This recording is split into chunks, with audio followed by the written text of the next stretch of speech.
বন্ধুরা, কেমন আছেন সবাই? আশা করি সকলে খুব ভালো আছেন। বন্ধুরা, এই দেখুন কি সুন্দর একটি পিঙ্ক অ্যাগ্লোনিমা। আসুন গাছটি রিপোর্ট করতে করতেই নতুন কিছু শিখে নেওয়া যাক। আগের ভিডিওগুলোতে কিছু গুরুত্বপূর্ণ বিষয় দেখানো হয়েছিল, যেমন কোনো গাছের নাম না জেনে নার্সারি থেকে যদি নিয়ে আসেন তাহলে গুগল লেন্স ব্যবহার করে খুব সহজেই গাছটির পরিচয় ও তার ন্যাচারাল হ্যাবিটেট সম্পর্কে জানা যায়। আর সেই অনুযায়ী কেমন মিডিয়া, কতটা জল বা কেমন আলো প্রয়োজন তা বুঝে গাছের পরিচর্যা করা অনেক সহজ হয়ে যায়। অনেকের মনেই হয়তো প্রশ্ন এসেছে, নার্সারিতে যদি কোকোপিটে অ্যাগ্লোনিমা এত ভালো থাকে তাহলে আমরা বাড়িতে কেন পারবো না? অবশ্যই পারবো, যদি ওয়াটারিং ঠিকভাবে কন্ট্রোল করতে পারি। আসল বিষয়টাই হলো জল।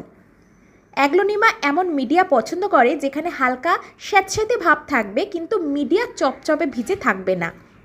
নার্সারিতে গাছ সাধারণত পলিশেডের নিচে থাকে, তাই বৃষ্টির জল সরাসরি মিডিয়াতে পড়ে না। ওয়াটারিংও খুব কন্ট্রোলভাবে করা হয়, কিন্তু বাড়ির পরিবেশ আলাদা। বিশেষ করে বর্ষাকালে টানা বৃষ্টি, গুমোট আবহাওয়া আর বাতাসে অতিরিক্ত আর্দ্রতার কারণে মিডিয়া একবার ভিজে গেলে সহজে শুকোতে চায় না।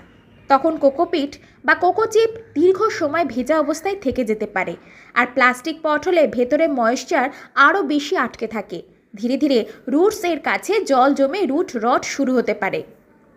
তাই একদম নতুন বাগানীদের জন্য সহজে গাছ করার উদ্দেশ্যে আমরা এই বিশেষ মিডিয়া ব্যবহার করেছি, যা আমাদের স্যার শিখিয়েছেন।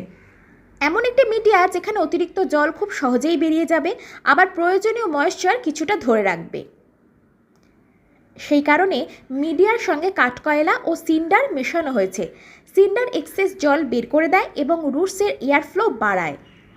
কাঠকয়লা মিডিয়াকে দীর্ঘ সময় ফ্রেশ রাখতে সাহায্য করে, কিছুটা ময়েশ্চারও ধরে রাখে এবং ফাঙ্গাল প্রবলেম কমাতেও সাহায্য করে। এর সঙ্গে লিফ কম্পোস্ট বা ভার্মি কম্পোস্ট ব্যবহার করা হয়েছে, যাতে গাছ ধীরে ধীরে প্রয়োজনীয় নিউট্রিশন পায়। তবে এগুলো ব্যবহার করলে অনেক সময় পোকামাকড় হওয়ারও সম্ভাবনা থাকে, তাই নিম খোলও মেশানো হয়েছে, যা মিডিয়াকে পোকামাকড়ের হাত থেকে রক্ষা করবে। ছত্রাকজনিত সমস্যাও কম হবে।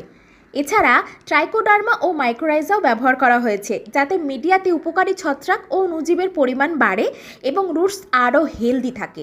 আর একটা গুরুত্বপূর্ণ বিষয় হলো হিউমিডিটি। গরমকালে গাছের চারপাশে আর্দ্রতা বজায় রাখতে একটি পাত্রে কিছু সিন্ডার নিয়ে তার মধ্যে অল্প জল রেখে তার উপর টবটি রাখা যেতে পারে। এতে টব সরাসরি জলের মধ্যে থাকবে না, তাই ওয়াটার লগিং হবে না। আবার চারপাশে প্রয়োজনীয় আর্দ্রতাও বজায় থাকবে।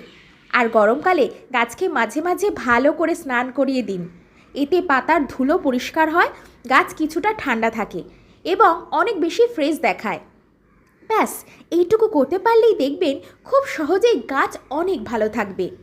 আর এর পরেও যদি কোনো সমস্যা হয় তাহলে চিন্তার কিছু নেই, বায়োফিলিক মন তো আছেই। সবাই সুস্থ থাকবেন, ভালো থাকবেন, বায়োফিলিক মনের পাশে থাকবেন। ধন্যবাদ।